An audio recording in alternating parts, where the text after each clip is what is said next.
Good morning, foodies.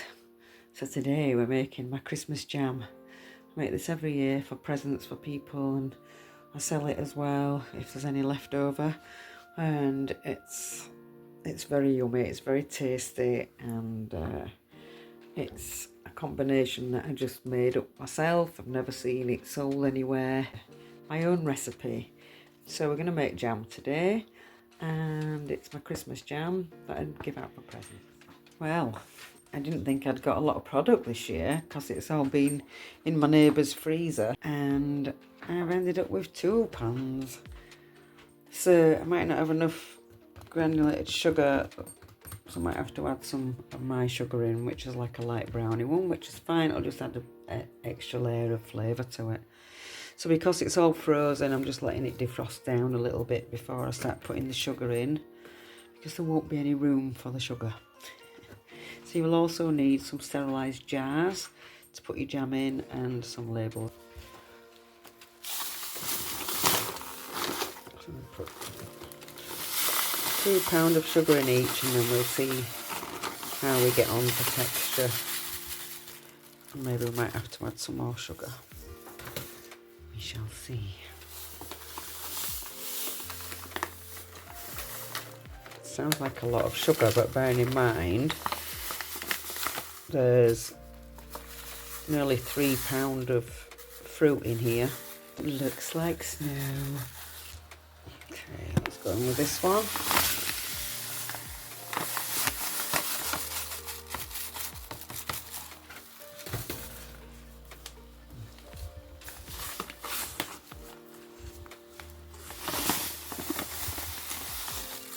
Ooh. And then once all the sugar's dissolved, then you can turn it up then and bring it to a rolling boil. So you see I've got that one mixed in. That's all incorporated now. It's on a very low heat just to melt the sugar.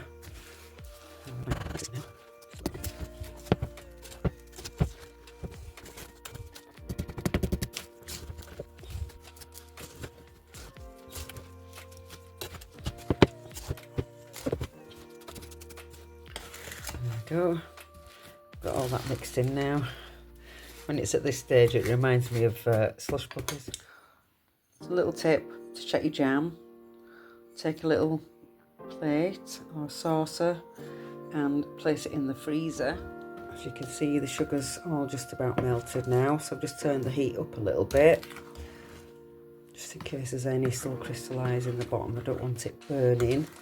Here we've got blackberries and elderberries, which I've harvested myself. They're all organic, harvested from places where they're not going to be sprayed, and they are full of summer vitamin C and goodness. Look at the colour, it's just beautiful.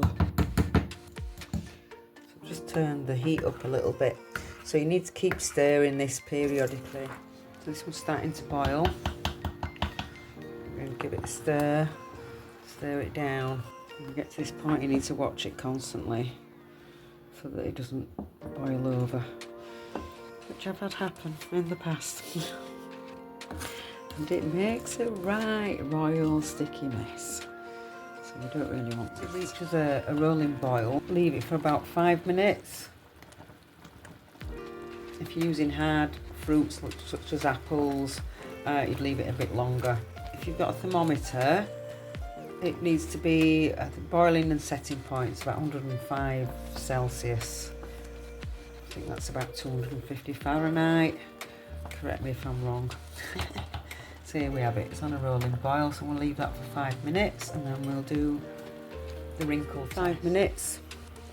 So I'm going to do the crinkle test. Oh, there's enough sugar in it because it's starting to set on the plate. Just leave that another minute. It tastes amazing. Still add a bit of sugar in if it's not ready, but for basic jam making you need 1 equal parts sugar and produce. So after it's boiled for about 5 minutes, let's do the test again.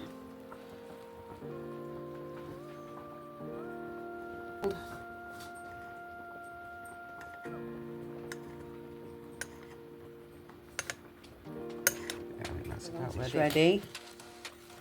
You need to put it into your sterile jars. It's better to let it cool down a little bit, but just for this purpose I'm going to show you this amazing sieve that I've got.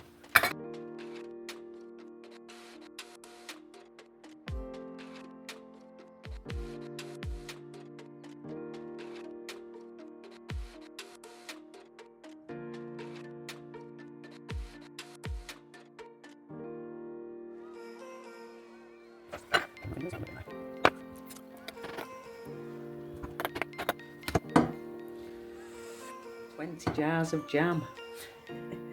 So once I've cooled down a little bit, you're going to take some wax discs or greaseproof paper that you can cut out yourself, and make sure you've got greaseproof paper between your lid and your jar, because the lids can leach toxins, and it also helps prevent mould growth on your jams.